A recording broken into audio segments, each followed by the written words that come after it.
que praticamente meu carro vai sozinho, né? Eu vou todo dia pra lá. Todo dia você faz esse trajeto? Todo dia. Pô, então Todo dia. você vem que horas pra cá, pra Sorocaba? Putz, só que eu venho de madrugada, velho. Tipo... Eu sou GP. Não, eu tô brincando. Ele ficou, cadê uns? Ele ficou olhando pra mim assim. Eu já... Bom dia, boa tarde, boa noite. Estamos começando mais um CarCast. Fala aí, vamos trocar ideia aqui com a galera que tá indo de Sorocaba para São Paulo através do aplicativo BlaBlaCar. A gente tá aqui com o Kaique, que já foi comigo uma vez. Sim. Kaique, se apresenta, por favor. Boa noite, gente, tudo bem? Meu nome é Kaique, tenho 30 anos, moro em Sorocaba e São Paulo, então fico nesse trajeto há algum tempo. Já uso o aplicativo tem pelo menos uns 5 anos e já peguei uma carona com o Fábio faz pouco tempo, inclusive. Exatamente. O Kaique, você tá trazendo ali uma caixa. Aquilo ali é de DJ? É uma controladora. É uma controladora. Isso. Uma RX2. Uma controladora que é um equipamento de Isso, DJ, né? Isso. Você trabalha como DJ também? Cara, não, eu comprei por hobby mesmo. Você gosta? Tô Gosta? aprendendo. Ah, legal, interessante. Eu imaginei que fosse pelo tamanho da caixa, ou um instrumento ou uma controladora, né? Sim, é uma controladora. Faz pouco tempo que eu comprei. Na minha época era disc jockey. Sim. Hoje o pessoal já fala... Hoje Mas não. é o DJ, né? É o DJ, né? É o DJ. E temos aqui do meu lado esquerdo, Isso. esquerdo, exatamente, o Isis José. Fala, Isis. Olá, boa noite. Tudo bem?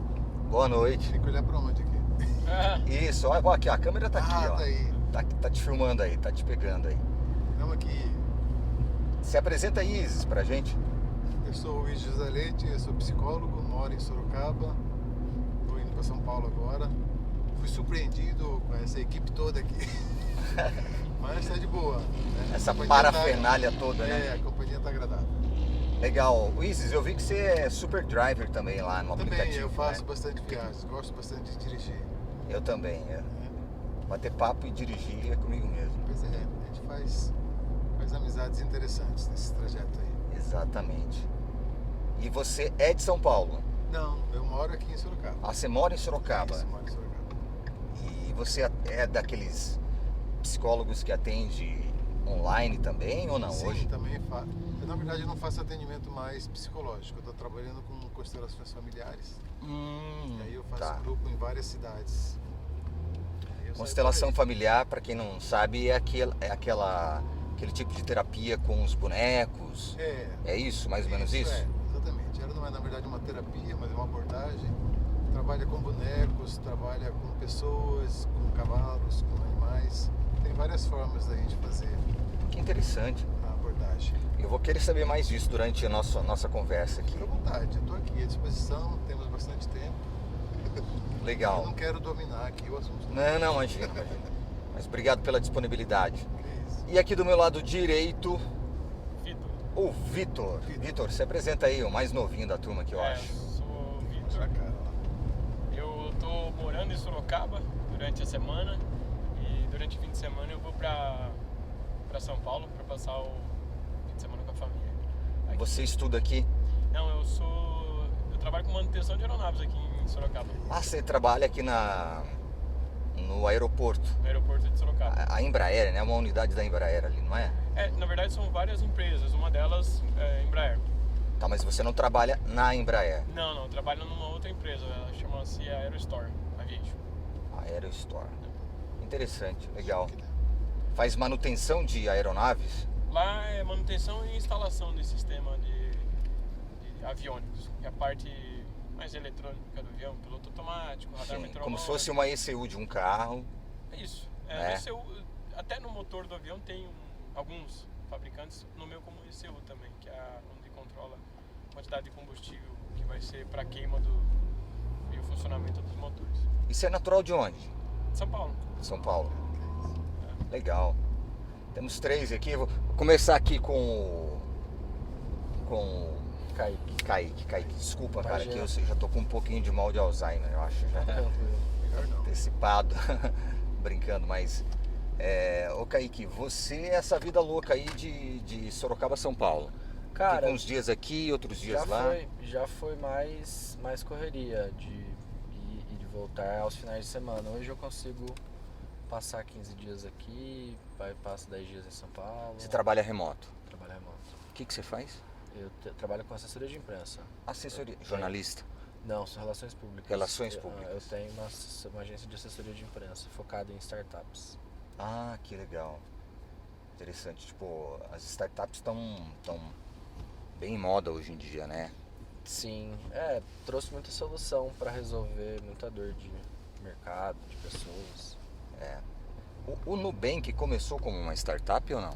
O Nubank pode se considerar que é uma startup, só que é uma startup unicórnio, né? Startup unicórnio é quando vale, se eu não me engano, é 100 bi. O valuation dela é de 100 bilhões de dólares. Se eu não me engano, é 100 bi.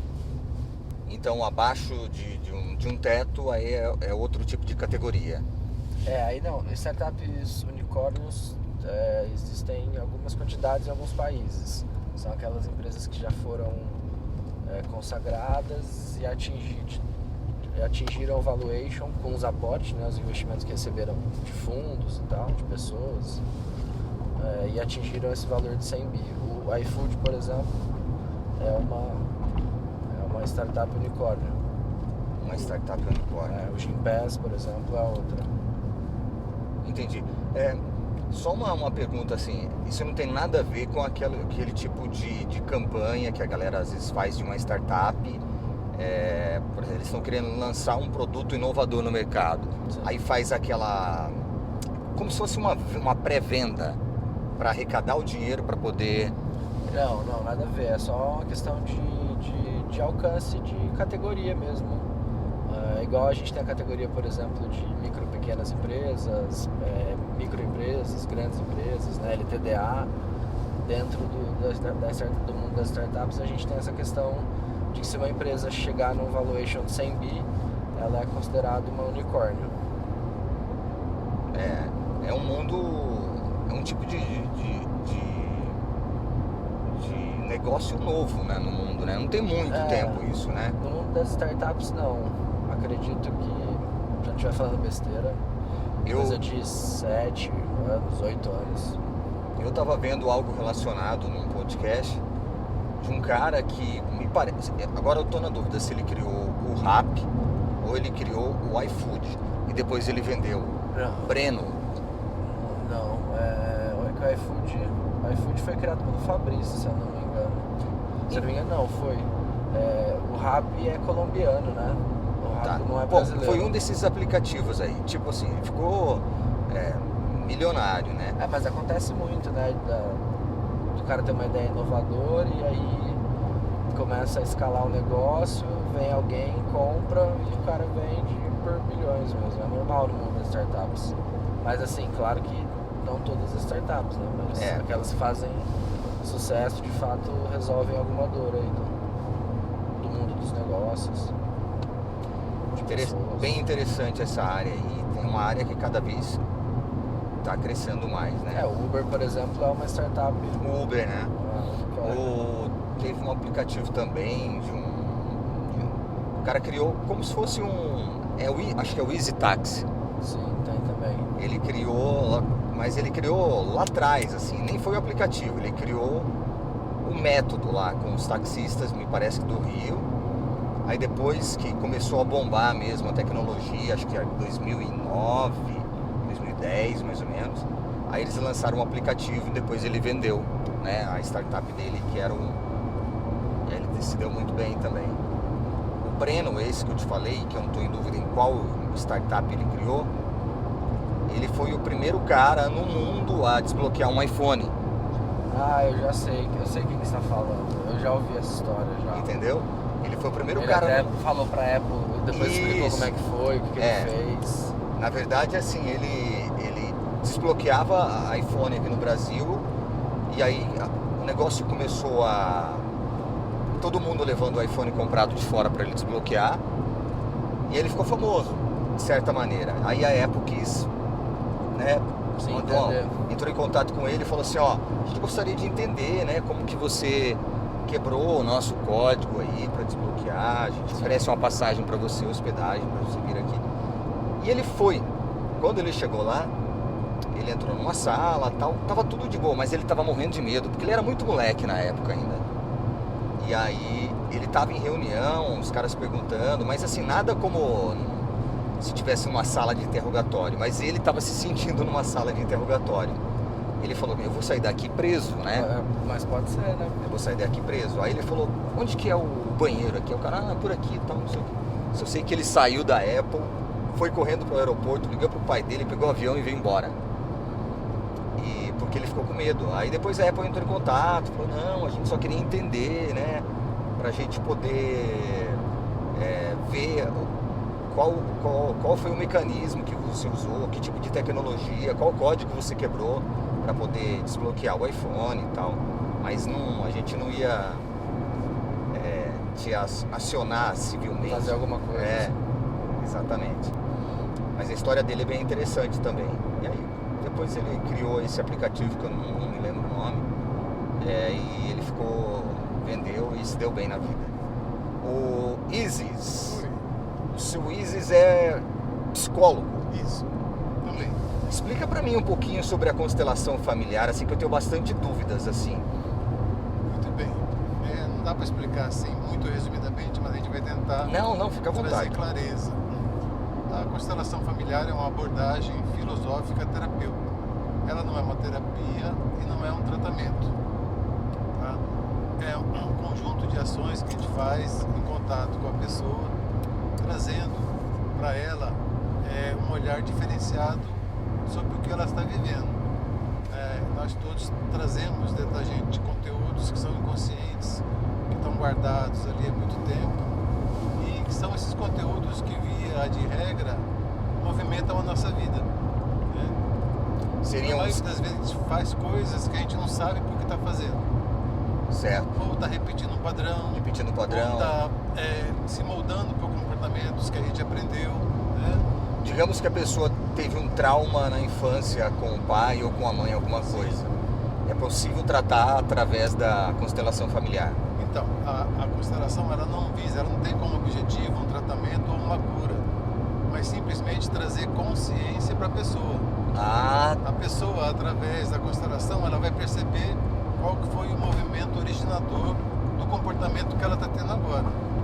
Pode ser um trauma na infância, pode ser uma situação dolorosa, pode ser alguma coisa que tenha acontecido, do qual ela, naquele momento que ela passou, ela não soube elaborar, não pôde elaborar, e ela guardou esse conteúdo, né, para mais tarde poder acessá-lo. Né? Então, numa constelação, o que a gente faz é justamente olhar junto com a pessoa para esses conteúdos. Certo. Então, por exemplo, a pessoa que tem um trauma ali e ela não sabe em que fase da vida dela isso aconteceu, aí vocês trabalham, ela acaba tendo uma clareza Sim. na época que foi, o porquê. Depois ela pode seguir para um tratamento de terapia convencional, por exemplo. Uma vez que você percebe qual que é o motivador do seu comportamento, aí fica mais fácil você trabalhar com ele. Certo. Tá? Eventualmente aconteceu uma situação que te deixou embaraçado. Você compreendendo aquela situação, você pode naturalmente deixá-la de lado. Ela não vai causar tanta importância para você. É lógico que o trauma, como você está falando, são situações dolorosas que, quando acontecem, a pessoa não tem condições naquele momento de trabalhar com ela. Né? Mas existem outras situações que não são necessariamente traumas, né? Mas que também condicionam a nossa vida. Né? E aí a gente fala de padrões de comportamento. Né? Repetir, por exemplo, o filho que cresceu com o pai alcoólatra, de repente repetir esse padrão. Sim.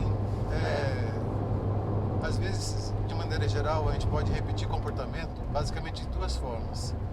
Ou acolhendo o comportamento, tipo assim, eu gosto do que meu pai faz, eu continuo fazendo aquilo que meu pai faz. Certo. E é muito comum, via de regra, quando a gente tem filhos e você vai tentar educar os filhos, você vai ter como referência, logicamente, a educação que você teve. Então você vai repetir com o seu filho aquilo que o seu pai fez com você. Certo. De bom e de mal, tá? Não existe filtro nisso aí, né? Então isso é uma repetição. Mas agora eu posso também, eventualmente, isso acontece muito, eu olhar para o meu pai, olhar para minha mãe e falar, eu não gosto disso, eu não quero isso. Invariavelmente também isso vai trazer para você uma repetição do comportamento. Sério? Então, mesmo que a pessoa tenha uma consciência que aquele tipo de educação dada pelos pais que ele teve não é a educação que ele gostaria de ter tido, ou a educação que ele gostaria de passar para o filho dele, isso também pode gerar algum tipo de... Veja bem que nós estamos colocando em situações diferenciadas. Eu estou falando de movimentos inconscientes.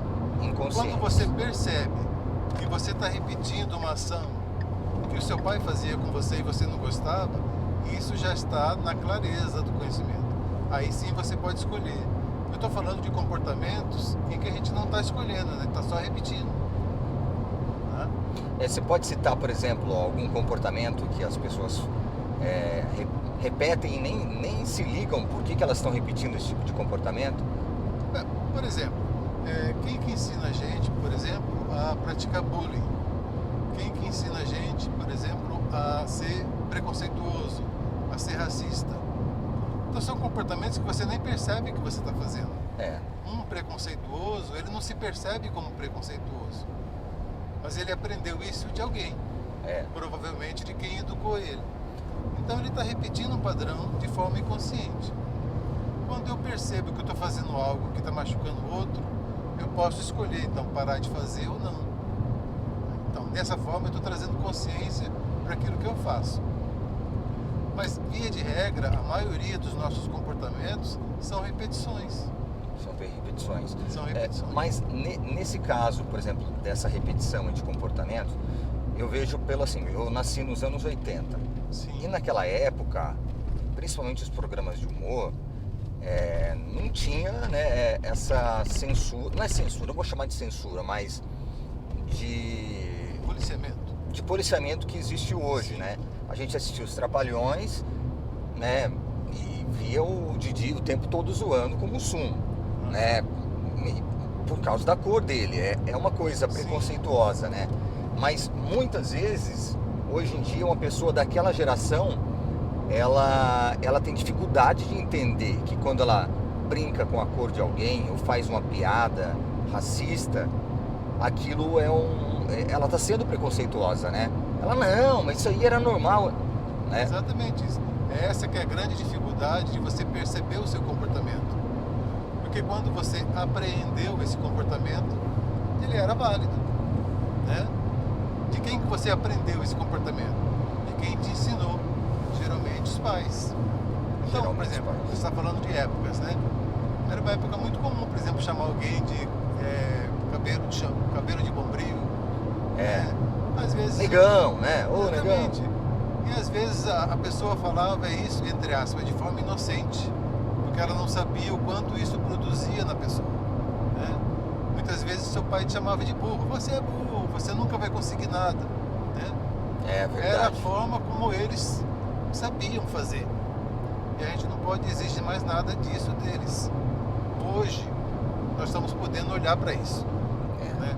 Hoje a gente está podendo fazer diferente. Essa que é a grande, vamos dizer assim, maravilha da gente trazer consciência. Clareza, conhecimento, né? Consciência. Não se trata aqui de condenar os pais, de julgar os pais porque eles fizeram isso, mas compreender que eles fizeram dentro da mentalidade que eles tinham. Hoje a gente pode fazer diferente. Mas ao mesmo tempo, Isis, vou trazer pro âmbito familiar aqui, né? Muitas vezes um comportamento que foi repetido ali, o pai educando o filho, porque naquela época se educava muito na surra de cinta, de chinelo, né? De vara, tal. Isso pode causar um trauma para a pessoa, para a vida inteira dela, não pode? Sim, pode. Não que vai, mas que pode. Mas se causar, a minha pergunta consegue-se através de uma terapia você perdoar quem te educou daquela maneira, ou Então, aí... Basta da consciência, ou você acha que sempre é Não, primeiro trazer consciência. consciência? Então, quando você entende que os seus pais fizeram o melhor que eles podiam fazer dentro da cabeça que eles tinham, então o peso em cima daquela ação fica menor. Tá? E é por isso que é importante a gente trazer consciência. Não se trata de perdoar só por perdoar.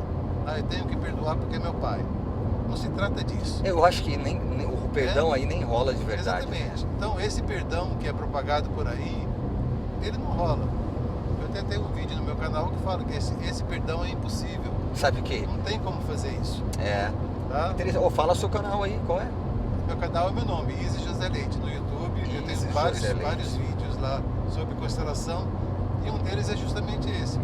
Perdoar é interessante. impossível. É. Esses moldes de que eu tenho que passar a mão, eu tenho que esquecer aquilo que aconteceu. Dentro da abordagem sistêmica, a gente não exclui nada. Nada, porque tudo fez parte. Você sabe que, você falando, eu me lembrei de uma coisa. O meu pai era craque quando acontecia alguma confusão minha com um amigo ou com algum parente assim próximo. Ele me forçava a pedir perdão, mesmo que eu estivesse correto. Cara, eu pedia pra não levar uma surra, porque na verdade eu tava morrendo era de raiva.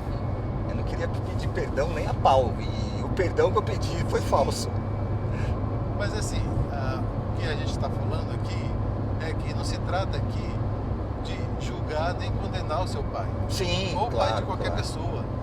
Mas entender que na cabeça dele, com a forma como ele foi educado, com as condições que ele tinha, é o que ele sabia fazer. É o que ele sabia E com fazer. certeza ele fez o melhor que ele podia fazer.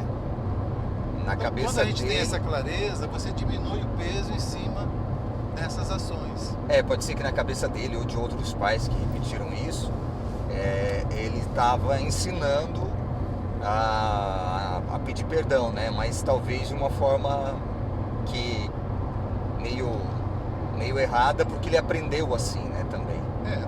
Hoje é errado, naquela época não foi errado.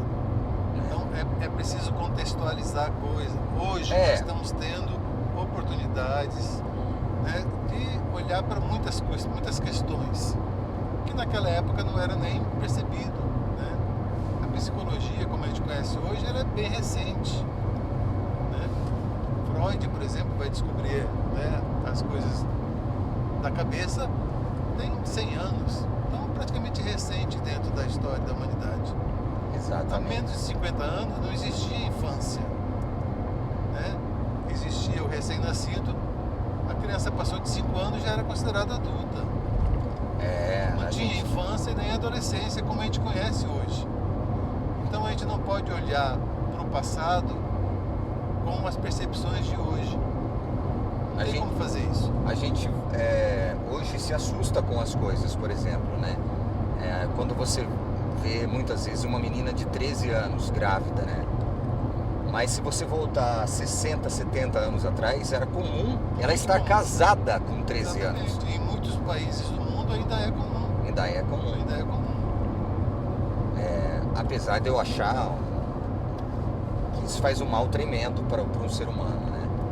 Eu não sei se eu estou certo ou errado, mas eu acho que pular fases da vida, ao meu ver, te traz problemas lá na frente. Pois mas veja, porque hoje você está podendo pensar assim. Exatamente. Hoje você está dentro de uma realidade em que você pode pensar assim. Mas existem muitas culturas em que isso não é nem permitido pensar. É aceito como natural. É E aceito você não como natural. questiona isso. Então é interessante que a gente olhe o contexto da coisa. No Oriente Sem Médio isso fazer acontece julgamento. muito, né? Em vários lugares, não só no Oriente Médio. Tá? E não se trata aqui de falar que está errado ou que está certo. É a cultura É daquele a povo. cultura né? Graças a Deus nós estamos numa cultura que avançou bastante em termos Avançou bastante, de olhar né? para o outro. Mas muita coisa da cultura também está muito relacionada à religião, né? A cultura é um caldo de situações, né? Nós temos uma herança cultural que vem, logicamente, da religião. Nós somos formados por quê? Por pessoas que vieram de uma religião. Né? Então, aceitar isso. Não tem como mudar. Já aconteceu. Não, eu digo A gente não assim, pode mudar o passado. a minha pergunta é porque assim, a gente consegue hoje como, um cristão ou um budista, ainda olhar a coisa para uma outra ótica, sem ficar pesando, né, aquele compromisso religioso que às vezes uma doutrina de uma igreja ou de uma seita faz com a pessoa. Mas eu vejo que isso é mais fácil para o mundo cristão do que para o mundo, por exemplo, muçulmano. Você não acha? Eu não faria essa afirmação assim com tanto categorismo. Às vezes o fato de você estar conectado com uma religião, isso faz com que você pense com o conteúdo daquela religião, tá? Agora, nós temos no Brasil, graças a Deus, vamos colocar assim, né? Nós temos no Brasil possibilidades de olhar para outras culturas de forma diferente. Sim. Porque além dessa religião predominante, nós temos outras que foram vindo também. Tá? Então, o Brasil hoje é um país assim diferencial no mundo. Né? Porque hoje é muito comum você olhar para qualquer religião de forma assim um pouquinho mais tênue. Né? Quando você vai num país fundamentalista, eles nem querem saber. É, Né? exatamente. Então é por isso que eu friso bastante. Não cabe a gente julgar, mas olhar o contexto. Para eles é importante assim, e a gente respeita. Nós estamos aqui e eu fico muito feliz de estar aqui. Bacana, foi uma aula pra gente aí, ó, tá vendo? Você que tá em casa deve ter curtido. Segue o canal do Isis José Leite lá no YouTube. Você vai aprender muita coisa legal com ele. Agora eu quero falar com o Vitor um pouco, porque Opa. o Vitor trabalha numa empresa de aeronaves, Manutenção de aeronaves. manutenção de aeronaves. E você, qual é o seu ofício nessa empresa? Eu trabalho na parte de instalação e manutenção de sistemas de aviônicos. Sistema eletrônico?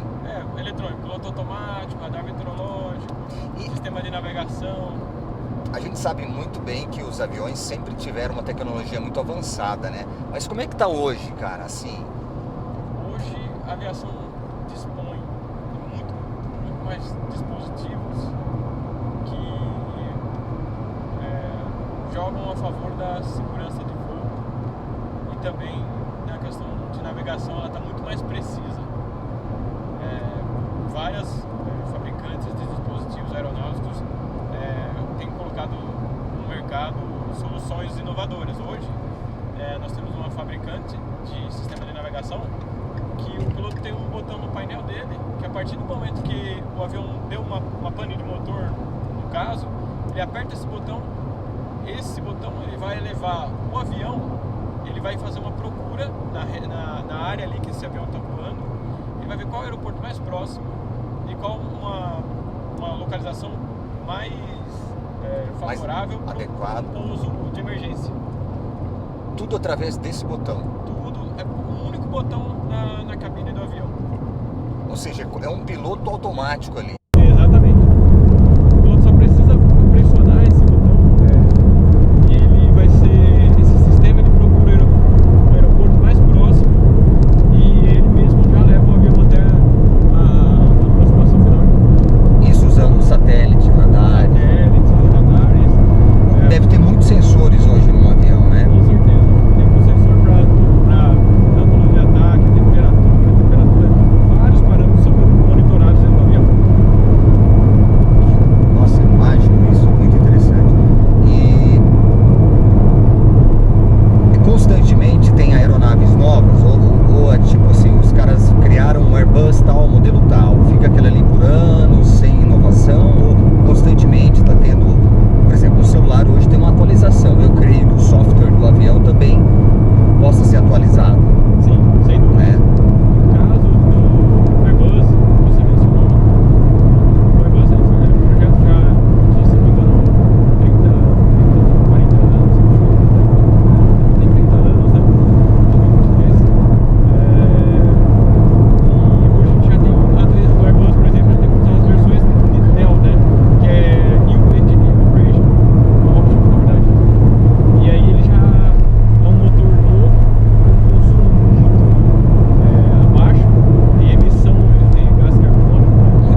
gente vai dar uma paradinha aqui para fazer um pipi e a gente volta já. Estamos de volta aqui, gente, com o nosso CarCast Fala Aí. Tava trocando uma ideia aqui em off com o Kaique. E tava falando da controladora dele aí, de DJ, né? Eu tenho um amigo, né, um colega de trabalho que tem uma controladora, tem várias coisas lá. E ele não toca mais na noite, mas ele tem porque de vez em quando ele tem que ligar lá e... Ele gosta. É o hobby dele, vai desestressar ele. É o que eu faço normalmente. Vai ficar em casa, tomar alguma coisa, chamar algum amigo que gosta também de música, fica lá. Fazer uma festa com a galera, aí você vai lá, toca um pouco. Ainda não tô nesse nível, né? Não sei mexer. Mas nem em casa, assim, não? Não, em casa eu chamo poucas pessoas. Você mora em apartamento ou em casa? Moro em apartamento. Os vizinhos devem te adorar, né? Lá de cima não gosta muito, não, mas deu uma sossegada. Mas agora também você tá namorando sua namorada de Sorocaba, né? Sim. Tem menos festas, com certeza. Vitor, vamos retomar o nosso papo aí, cara, das aeronaves, que tá bem interessante aí. Você pretende um dia trabalhar como piloto mesmo ou não? Você só quer aprender a voar mesmo? Pretendo trabalhar como... Comercial ou particular? Olha, eu gosto muito de voar, então eu acredito que a aviação que me abrir as portas eu vou abraçar. Independente que seja... companhia aérea, táxi aéreo. Táxi Eu aéreo. gosto muito dos dois, então eu acredito que me abrir as portas assim pra voar, eu vou. Helicóptero não é a sua área? Não. Já não... Apesar de a gente também fazer manutenção em helicóptero, mas é mais, como eu disse, é mais a parte de aviônicos, né? Que essa parte de sistemas de navegação, piloto automático, sistema de proteção contra gelo, chuva, fogo, né?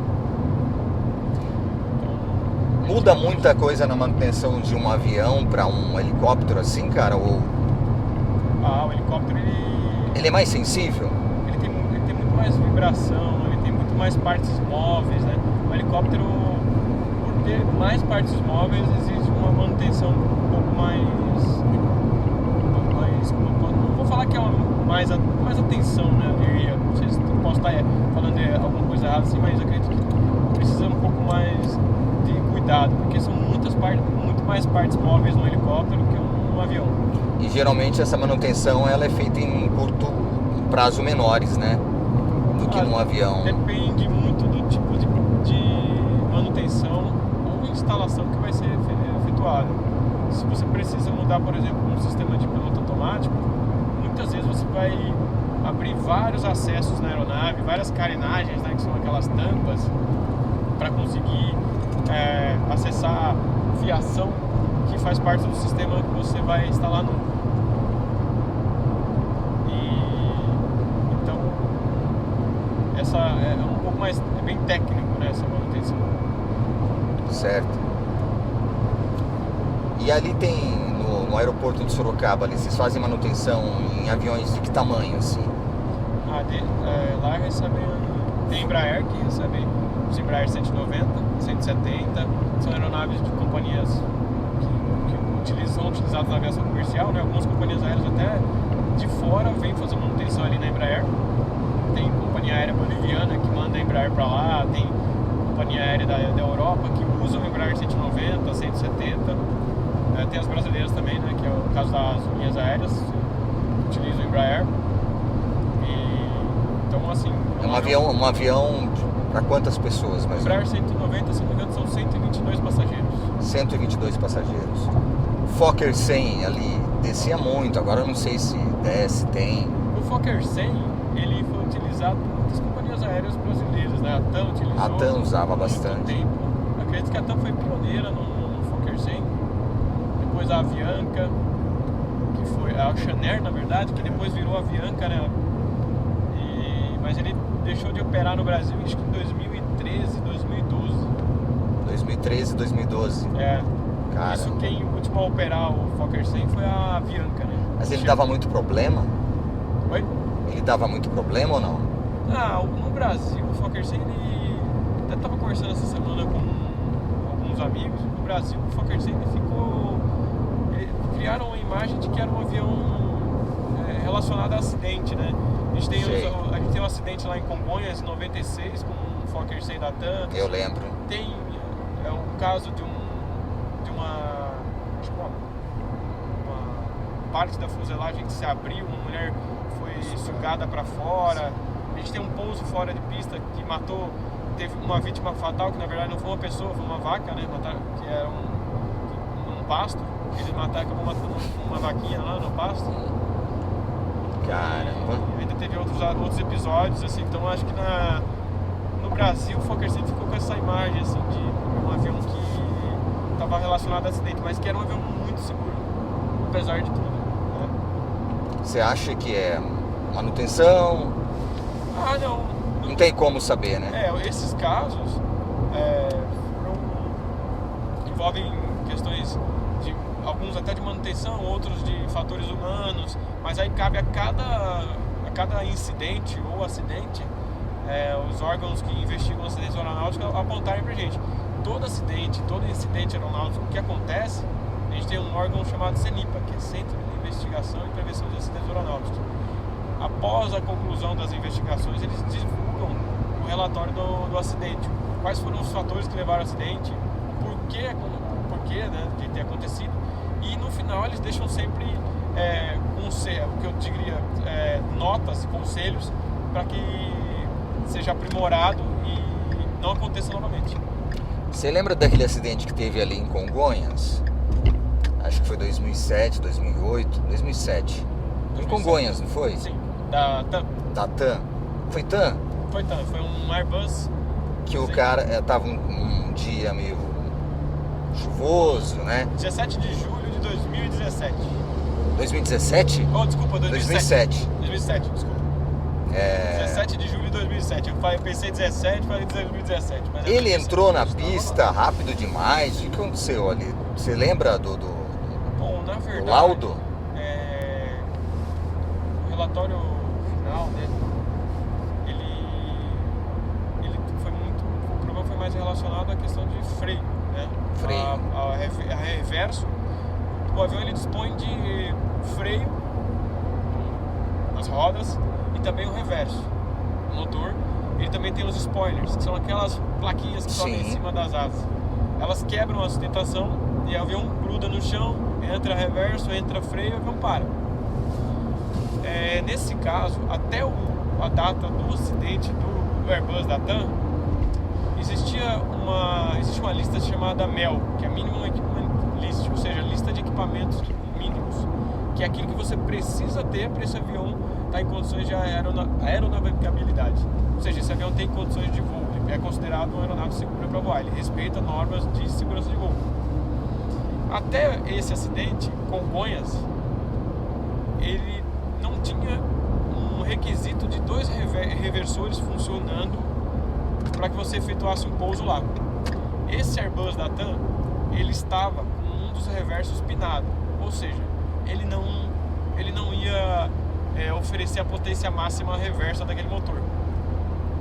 Então já entra são um dos diversos fatores aí, a gente precisaria ler bem o relatório final para falar tudo bem detalhadamente, mas foram muitas questões, um reverso pinado, e aí teve a pista curta, né? A pista, eu não diria que era uma pista curta, mas que opera assim os voos comerciais, mas naquela ocasião os sulcos da pista que facilitariam o escoamento da água, que não estavam nas melhores condições para naquela época, né? Eles tinham formado poças de água na pista, tanto que isso foi feito uma reforma da pista após o acidente.